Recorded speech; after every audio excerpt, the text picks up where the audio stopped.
pere. Oh. Siya tayo mamaya. Bakit? May kung binibenta ko eh. Oh? Oo. Magkano ba? Mapag-uusapan yan. Naga. Nice. Nandito na pala siya eh.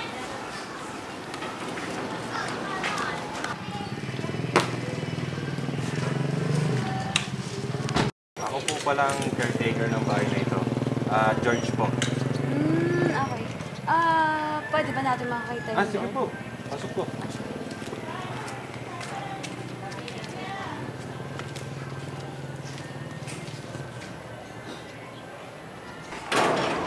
Ma'am, nakikita nyo naman, napakalinis po niyan. Okay. Alagang-alaga po ito. Pasok po, ma'am.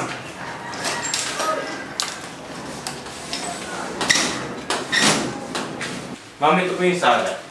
Malinis at maganda. Ito, alagang-alaga po yan. Ang kusina po, tapos ang dining po natin. Ayan po, meron tayo isang bedroom dito. Akit po tayo. Kailan nyo kukunin yung ano ulit? Yung mga gamit dito kapag gano'n? Pag na-close deal na po, Okay. ito po may 3 bedrooms po tayo sa isang CR. Tapos dito po sa isang bedroom, meron po Pwede isang ko CR. masigit lahat ng kwarto? Sige po. Kailan years na itong bahay na to? 5 years na po. Kaya pala medyo maayos pa. Opo. Wala po kayong magiging problema dito. Maliban sa inyo, sino pa yung dito? Nakatira? Sure ka ba sa binigay mo sa aking presyo na ito, mababa? Opo. Kailangan na din po namin ng pera eh. Rush na po talaga eh. Okay. Paano kukunin ko na siya? Sige po. Close deal na po ba? Oo.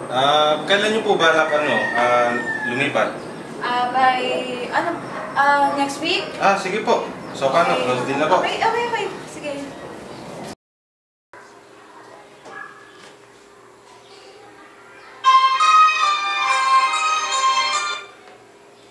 Oh, hello, Han.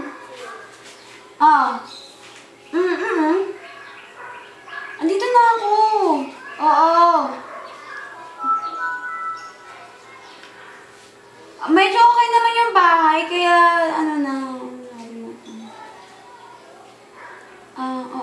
Okay. Sige. Sige, ingat ka na lang dyan sa trabaho mo, ha? Okay. Ingat. Sige. Love you. Bye-bye.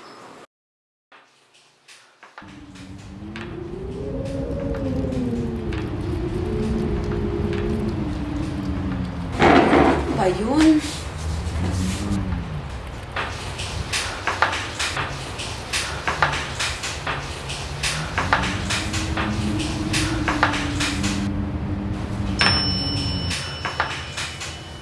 Akala ko naman kung ano ito lang pala.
Kamusta ka na?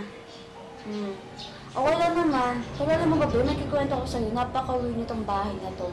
Kasi sabi nung, hindi ko alam kung bakit ako nagkaroon ng pasa.